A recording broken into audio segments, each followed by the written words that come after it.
I, 25F, am getting married to my fiancé, 29 meters, in May. When we first got together he told me that he was married from 20 to 22 years old to his high school sweetheart. We met when he was 25, but she passed of sepsis from a botched surgery. He didn't cope well and stayed in contact with her family, namely father and two sisters, 19 and 24. It was a soft spot for me for a while at the beginning because there was so much history they had that we would not have, and it was tough knowing that she was all around him. I never told him and decided to work through it on my own, especially with the fact that he would often spend time with her family during our relationship. Her birthday, their anniversary and anniversary of her death, he'd spend the day with her family. It was uncomfortable at first knowing the man I loved was reminiscing about love he had with someone else, but I kept trying to see it from his perspective, and the last couple years I'm completely secure in our relationship and it doesn't bother me much anymore. Well, he proposed this time last year and I was over the moon. I love this man with all my heart, but I recently learned that he never told them that we got engaged. I've been trying local coffee shops the past few months rather than my usual run and tried a new one. His LW's sister worked there, and other than being awkward, she did a double take of my engagement ring and looked really unhappy. I didn't mention it and left. My fiancé told me that she kept messaging him on social media about it, and I wasn't happy that he kept it a secret. He apologized and was very depleted by it all. He said that he didn't want to hide me, but he didn't want to hurt them either, and that both of us were a huge part of his life. I understand that and let him off the hook slightly, just told him to be upfront with them from now on. That was At least I thought so. A week ago, on Sunday, I got a message from the 24 years old asking if I was happy with myself, that I would never replace his LW, and that if she was still alive he'd chose her over me every time. She even said that he only kept me around for me money and something to stick his D/CK in. I ignored it, but I can't say that it didn't affect me. When you're in my position, all these points are ones you have to work through, and it's not easy to get over those insecurities. It feels like a knock in the teeth when they're used against you. I mentioned it to him and he comforted me and reassured me. He said he'd set boundaries with her and I'd never have to hear from her again. Fine by me. That was until I found my car with WH/re and grave robber smeared in red paint. I had saved for this car for a year and it was expensive, very expensive. The tires were slashed and the windows cracked. I asked the store a few doors down for their CCTV camera footage of that night, but it was blurry and didn't catch much. It did manage to catch half a license plate though, and the color and make of a car. It was his LW's youngest sister's car. I told him I was filing a police report and he asked me to hold off until he talked to them first. I told him no, but I would if they paid for the damages and apologized to my face. He set up the meeting for last night and it didn't go well, to say the least. Everyone was shouting. The sisters told me they, yes both of them, had nothing to be sorry for and that I should leave their family alone, including my fiancé and their family. He told them that it wasn't fair to him to be lonely forever and that he'd hoped they'd be supportive of him finding love again. They told him he was betraying LW and that he never loved her if he'd marry someone else. They didn't have a problem with him having a new GF because he'd realized she was the only one for him and get tired of me. Now that hadn't happened, they were putting their foot due. WN. The youngest told him to tell me that they were right and that he'd never love anyone like LW. My fiancé broke down at the table. I picked him up and made us leave. I told them I'd be filing a report and suing for damages, and the next time they saw us would be in court. When we got back and calmed down I gave him an ultimatum. Either he cuts contact or we call of the wedding and go out separate ways. I wasn't going to live my life with this harassment and someday subject my children to their bullying. He said they would never bully a child, but I shot him down and said he didn't expect any of this either. He called their father, who was fairly chill about it all but still defending his daughters. They say I shouldn't control him and that I'm horrible for cutting them off. I don't know what to do. I can't live like this and I don't think I should have to just because we're getting married. Mini update. Hey everyone, just a mini update to clear some things up before I have a discussion with my fiancé either later today or tomorrow about my ultimatum. I didn't sleep at all yesterday or the night before, for obvious reasons. There's a ding on my phone at least once an hour from them saying one thing or another, mainly the 19-yo, and I don't know what they've told people, but I've got a message from one of their uncles and grandparents calling me horrible stuff too. So obviously they've been spreading what's happened this week and twisting it. I haven't blocked them because I want to gain as much evidence as I can for the inevitable case. Regardless of any outcome with my fiancé, I will be suing and filing a criminal case for harassment and vandalism and looking for a restraining order. I just haven't had the mental fortitude to do so yet. I'm hoping my fiancé will help me. I haven't spoken to my fiancé since the argument at the table, other than to tell him they go or I do. It was my choice to give him a couple days space to come to terms with everything, and I will contact him when I'm ready. All of this, from the first message till now, has been a week. It's a huge weight to contemplate leaving people you've known for 15 years and who you grew up with. He did set hard boundaries with the sister from the coffee shop, as I've seen the messages. He said, paraphrasing, "You have no right talking to Op at all if this is how you're going to behave. She doesn't deserve this and you've gone too far. Why are you being like this?" And she responded with more name calling and back and forth. He ended by saying not to message me again and to make sure everyone else does the same. I was happy with that. At this point only one person in that family had an issue, to my knowledge, so it was silly to have him cut all of them off. It may not be enough for some, but it was enough for me to feel safe and comfortable. For those saying he needs therapy and counseling, he's already getting it. He's been getting it since before we even started dating after an incident at work. I don't know about any of their family though. The first time I had a conversation with any of them was that night. Some people are wondering what LW died of, and it was a botched weight loss surgery where she died of sepsis. People were wondering if he was somehow the reason behind the surgery, hence the family's insane reaction, but he was not in the slightest. He likes bigger women and wouldn't pressure something like that onto her, speaking from experience. I also want to clear up the not calling the police about the car thing. It was entirely my idea to not file charges in exchange for a face-to-face apology and damage payment. He only wanted me to wait so that he could talk to her to see if she regretted it and then have her father pay the damages. At the time, we thought it was just the 19-yo that smashed up my car, not both daughters. Neither of us wanted to ruin her life. When I found out it was both of them, it was full steam ahead. Thank you all for your messages and, hopefully I'll have a positive update for you tomorrow. Edit, I chose for him to take this space apart, it's not him being indecisive. I said to take time and that I'd reach out so that his decision is thought out. It's for me. I don't want to be chosen only to be 3 kids down the line and stuck in a resentment-filled marriage. It's for me. Please understand that. Update 1. I texted him saying I thought it was time to discuss this and he was back at home not a half hour later. He'd been staying with a friend the couple nights we had no contact. We sat on our bed to talk because my back is sore from all the packing and I wasn't gonna force myself to sit at the table. Before we even got to talking he asked if we could cuddle for a minute. It definitely took some of the weight off and we were able to talk like a couple and not awkward strangers because, regardless of some people's beliefs, we do love each other and it took me a very long time to feel confident in that fact. Before anyone calls me a doormat again, no, I was still sure I would stick to my ultimatum. The first thing I asked was if he felt he had enough time to make his decision and he said he didn't need time. He was very shocked and bewildered at how so much could change in just a week and how everything he knew was shook up that he couldn't think and went numb. He did apologize that he didn't take a more defensive stance at the cafe and he doesn't want to make excuses for it. An explanation was that he genuinely didn't expect such a vitriolic response. He hid the engagement because he knew they weren't over LW's death and would be upset at the news. It wasn't like I would feel upset by them not knowing, which I wasn't really. He's known these girls since before they were in double digits and he would never have thought them capable of it. It came so far out of left field that he froze. I asked him if there was any possibility that either of them had a thing for him and he looked very confused and disturbed. I said how I've had people tell me it's not uncommon for siblings to do this after loss and he thought on it. Turns out you were right. He said the 24-yo, about 8 months after LW's death made a move and tried to kiss him. He immediately left and told her mother about it. Mother and father are divorced now but weren't then. She was a minor at the time and messaged him saying she would be 18 soon so it wasn't a big deal. Her mother made her see the school counselor and didn't allow her to be alone with him for a while. It was years ago so he'd forgotten it even happened. He said he was sure that wasn't the case now because it had been so long but I'm not so convinced. Not that it matters anymore. He opened up his Facebook and gave it to me to read. 24-yo had been messaging him which he ignored. She ranged from telling him off to crying and saying how betrayed the family was to trying to manipulate him against me. He said he was sure that he needed to put them behind him, and had been thinking it on and off since he proposed, but couldn't bring himself to do it. After this week, the fire was lit and he knew what he had to do. It was all just abstract until suddenly it was very real. He asked me how I've been coping and I told him. I felt like I'd done everything right but somehow things turned out worse than if I'd been the jealous type and stopped their contact at the beginning. I tried to be understanding and put in so much effort to be secure in myself and our relationship only for everything I worked on to be thrown in my face like I was a mistress that was cheating with him. He didn't blink the entire time and just listened. He said he should have been more observant and realized I was struggling with this so that he could help me but I've always been the strong one so he neglected to and he'll do better. As I've said in a few comments now, his parents had him in their late 40s and are retired. He hates to involve them in negativity but I was stunned, and he said he's been talking to them about this since the first Facebook message. They were very understanding but his father took a tough love approach. He said the best quote I think I've ever heard. Get your act together before the jig is up. They offered to come stay for a while and help us move. I don't think that's necessary but I really appreciated the thought. On the subject of moving. I made it clear that I would not be living in this house any longer than I had to and he completely agreed.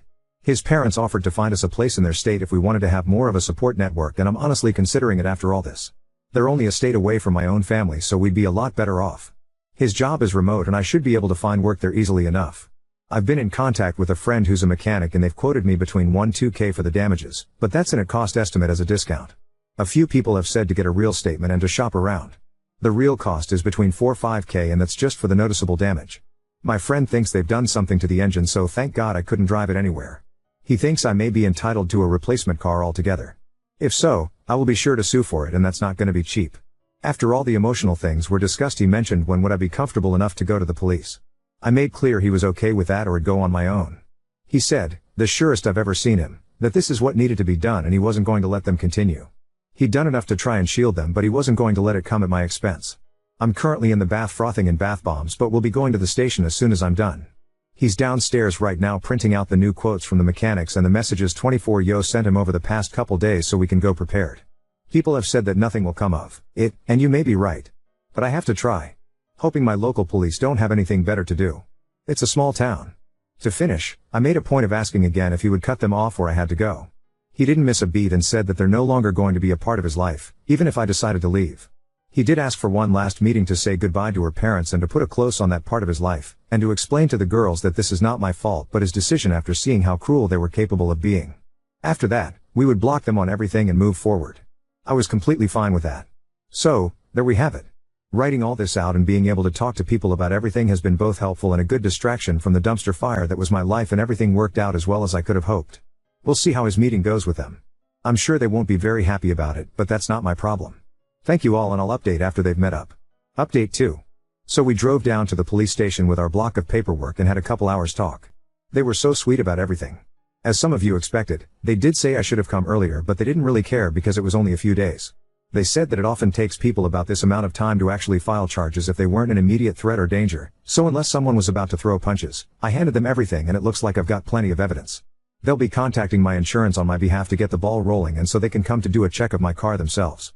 And then they can open a claim with me if I want. They're not filing a claim, they're just notifying about the criminal damages. I've filed criminal charges for harassment and vandalism, and they'll notify me with more details about my restraining order this week. My fiancé told the police that he was planning on meeting with LW's family and asked if that would contradict my case, and they said no. We're not married at the time of filing, so legally we're two separate entities in the case. Or something. So, my car is totaled. My mechanic friend, I'm gonna call him Tom because I can't keep saying my mechanic friend. So Tom and his partner at the shop did a full check on my car, and this is the damage they found. Shattered windshield, 4/tires, 2 broken windows, paint, obvious, I think, unknown substance in the engine oil, battered bodywork. They said with this amount of damage, I should just go for a new car, so that's what I'll be doing. If anyone is curious, it was a Volvo. I'd always wanted one and managed to buy one new 2 years ago. Either they get me a new car if they'd be set back about $60K. Either way I'll be alright. The amount classifies the vandalism as a felony, so they could be looking at jail time too. My fiancé met with the family on Saturday and Tom sat by the window. I currently live in a one-party state, so as long as my fiancé consents, the recording can be used in my case. While it may not be as drama-filled as some of you may want, it was still pretty stressful to see. They met at the same cafe that we did before, and Tom sat a few tables away. Fiancé arrived after their father and before them. For the best, because they managed to have a calm conversation for once. Fiancé told him how he was feeling, and Phil was very understanding but still trying to minimize. He was saying things like, you know, they miss LW and they'll come around and just need time to come to terms with you moving on. He kept trying to initiate paying for the damages, but fiancé wouldn't talk about it until the sisters arrived. It was like butter wouldn't melt with the 24 Yo, but 19 came in like the Tasmanian devil.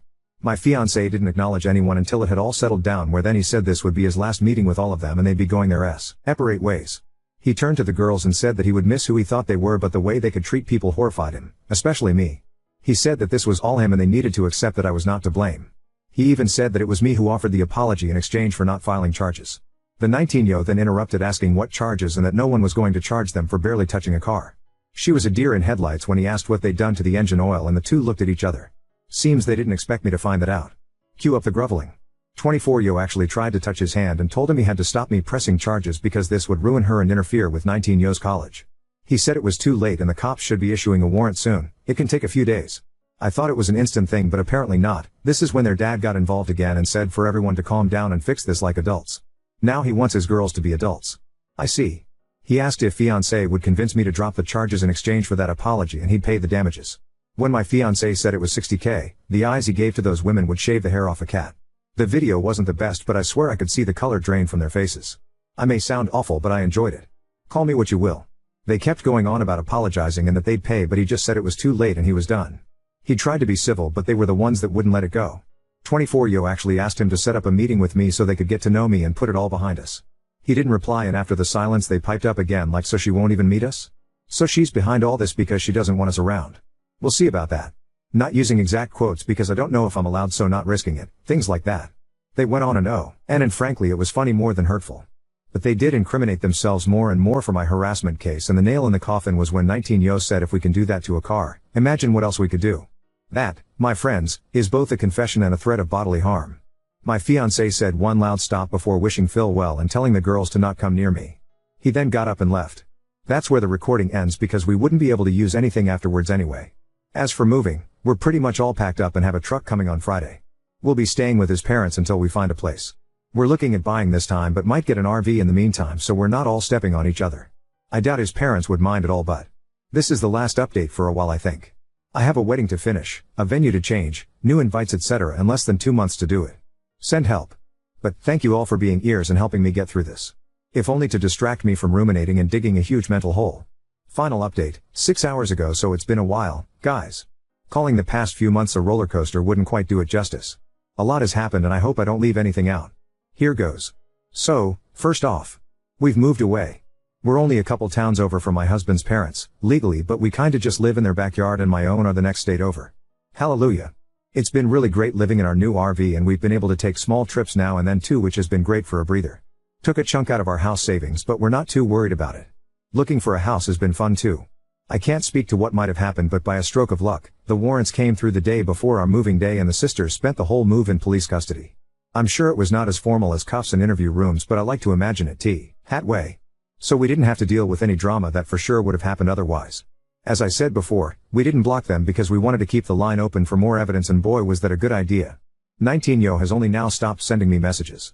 Started off pleading and hoping for a meet-up, then went on to calling me names and such for trying to ruin her life, but the past few weeks have been pure rage which has been draining if entertaining.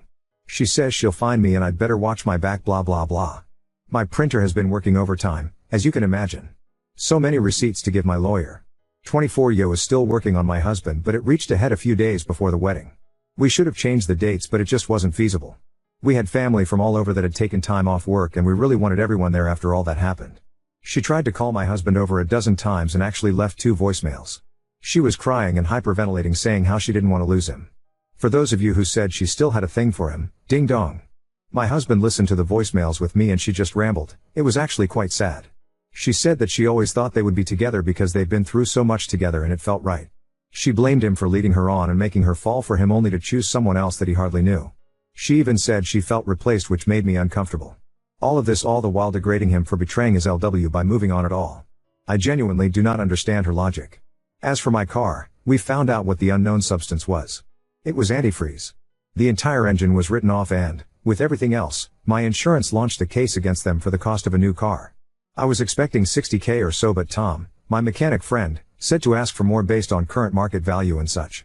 They came back with a new offer, of $75K. It took over a month for the money to hit my account but I got it.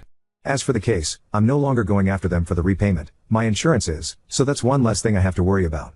As far as I know, their father is paying for their legal fees but I doubt he'll pay back the insurance company for them. There is still a case against them for harassment and threatening behavior and I'm suing for the money it took to move away and emotional distress. My lawyer says they'll be liable and it's looking like they want to settle. I don't feel great about going for emotional distress but after everything they have done, it sure was emotionally distressing. The courts are moving slowly so I don't have anything new on the criminal case yet, other than that they are going to plead guilty. Shouldn't be long now and it's looking like they're getting probation and mandatory anger management. Not a stint in jail but oh well. At least they'll both have a record. My husband was down for a while since we left but he hasn't wavered in supporting me. He's getting back to his old self now that he's settling in at work here and he's enjoying being closer to his parents. It's been great for our relationship too because we all get on so well. As of the 21st, I'm a married woman. It was very hectic and stressful to change basically our entire wedding in 2 months but we did it and our guests were so understanding. We had to settle for a few things like our cake and catering, but everything else worked out amazingly. Now, we couldn't imagine it any other way. It happened as it was supposed to.